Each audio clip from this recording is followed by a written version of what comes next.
L'art brut, Victor Hugo rôdait autour du côté de Guernesey quand il invitait les esprits à sa table tournante.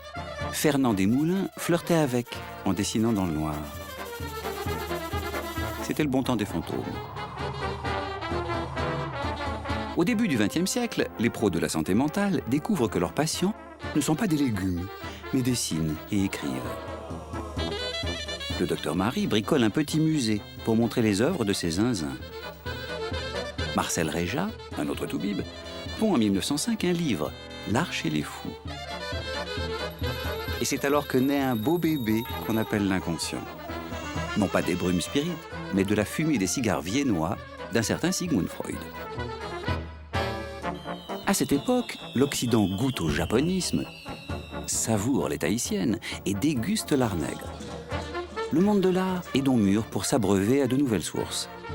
Kandinsky et Klee rapportent dans leur filet des dessins d'enfants et d'aliénés.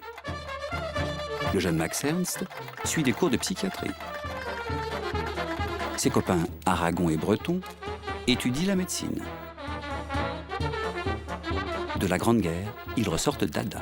Avec d'autres, ils se jettent dans l'écriture automatique, bout de la littérature, et se baptisent surréalistes. De jeunes peintres leur emboîtent le pas. Salvador Dali pointe ses moustaches. Expression de la folie, publié en 1922, est un bouquin capital. Le psychiatre Hans Prinzhorn, une grosse tête, y raconte la vie de 10 super créateurs schizophrènes. Dans les années 30, les nazis exposent ensemble ces créateurs et les artistes expressionnistes. Pour eux, ils ne sont qu'une bande de dégénérés, bons à jeter à la poubelle. Et préfèrent s'exciter pour les bodybuilders d'Arno Breker, le sculpteur de Hitler.